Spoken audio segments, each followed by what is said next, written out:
projedou takovou malou ukázku. Prosím, udělejte tady prostor takhle, kluci, pomožte nám hasiči. Roztáhněte toto a on tam zajde do té klece. A potom máme slíbeno, že tady nahoře na louce vás budou vozit.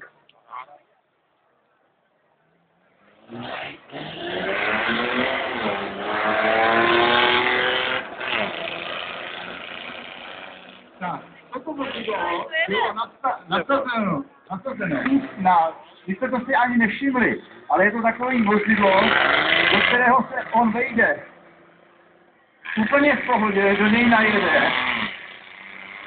Je to jakýsi návěs, do kterého on najede. A velmi rychle se přesouvá. Jeho rychlost je 60 km/h, soubost až 30%. Záleží na tom, v jakém terénu se to vozítko pohybuje. A pohání ho motor, teď jsem to asi zapomněl, ale to nevadí. Tak to pěkně. Má to naviják, má to gumový pásy a oni vám potom, až vám to ukážou, předvedou i tam na té cestě nahoře za koupalištěm, kde vás svezou. Samozřejmě vám ukážou to všechno, co se dá. Teď budeme couvat a má to i naviják, jak vidíte. Ono se to vozítko dá odpojit, jo? Takže může jezdit třeba samostatně jenom ta potvůrka. Úžasný na tom je, kdybyste viděli, jak se to strká do toho návěsu, tak to je úplná paráda, jo?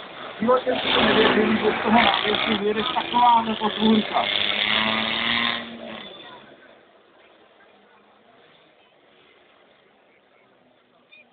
Já už vidím, jak vám zářejí oči, jak byste se nejradši svezli, jo?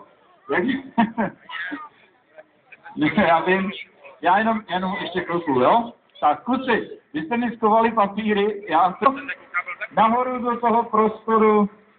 A vy, co se chcete svést, tak můžete tam nahoru, je vysekaná louka za koupalištěm tady za tou bránou. Ale můžete mě se. Za tou bránou je tady za tou modrou vysekaná louka a tam také to vozidlo najede a pan Jaromír Vezeda, velitel toho show, ho vyhnal, že prej tady ničí pásy. Takže jdeme jinam. No, vy můžete jít za ně, můžete se vést a kdo nechce,